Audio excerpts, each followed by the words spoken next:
ঢাকার ৭টি কলেজের জন্য প্রস্তাবিত ঢাকা সেন্ট্রাল ইউনিভার্সিটির অধ্যাদেশ জারির দাবিতে আজও অবরোধ কর্মসূচি পালন করছে শিক্ষার্থীরা। পূর্ব ঘোষিত অবরোধ কর্মসূচির অংশ হিসেবে রাজধানীর সায়েন্স ল্যাবরেটরি মোড় ও টেকনিক্যাল মোড়ে অবস্থান নিয়েছে তারা। রাজধানীর গুরুত্বপূর্ণ সড়ক দুটিতে অবরোধের কারণে ওই এলাকায় এবং আশপাশের সড়কগুলোতে তীব্র যানজট সৃষ্টি হয়েছে। এতে চরম ভোগান্তিতে পড়েছেন সাধারণ যাত্রীরা। এদিকে অধ্যাদেশ জারি না হওয়া পর্যন্ত এই অবরোধ কর্মসূচি চলবে বলে জানিয়েছে আন্দোলনকারীরা। আসার আগ পর্যন্ত আমরা আমাদের ব্লকের কর্মসূচি চালিয়ে যাচ্ছি এবং যাবো ইনশাআল্লাহ।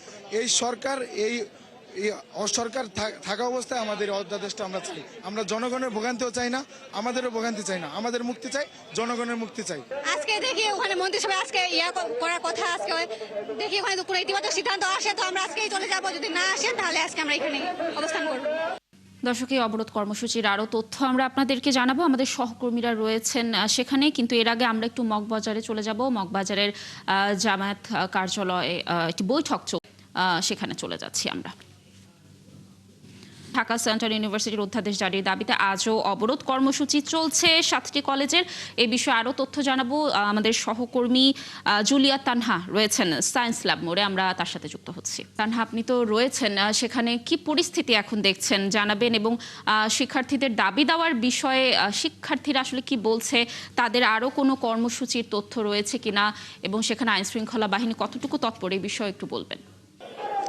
লাবণী, আপনি যেমনটি বলছিলেন, ঢাকা ৭ কলেজের যে ঢাকা সেন্ট্রাল বিশ্ববিদ্যালয় অধ্যাদেশ জারির দাবিতে কিন্তু তারা গতকালকেও আন্দোলন করেছেন এবং আন্দোলনের আজকে দ্বিতীয় দিন।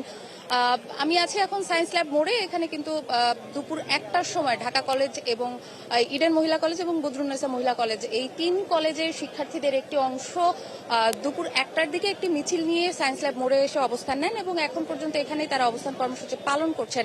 এবং তারা যেটি বলছেন যে উপদেষ্টা পরিষদের সভায় ঢাকা সেন্ট্রাল ইউনিভার্সিটির যে অধ্যাদেশ রয়েছে সেটির হালনাগাদ খসড়া অনুমোদনের পাশাপাশি রাষ্ট্রপতির মাধ্যমে চূড়ান্ত অধ্যাদেশ জারি করতে হবে, এটি তাদের দাবি।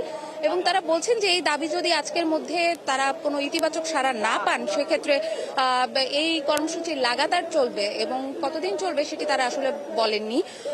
আমি আপনাকে আরেকটি তথ্য জানিয়ে রাখি লাবণী, এই অবরোধ কর্মসূচির কারণে কিন্তু সায়েন্স ল্যাবের আশেপাশে যত সড়ক রয়েছে, এই সড়কে কিন্তু যানবাহন চলাচল আপাতত বন্ধ রয়েছে এবং এই যানজটের কারণে বেশ মানুষ কিন্তু ভোগান্তিতে পড়েছেন এবং অনেকেই এই যানজটের কারণে কিন্তু এই ভোগান্তির কারণে পায়ে হেঁটে নিজেদের গন্তব্যে যাতায়াত করছেন।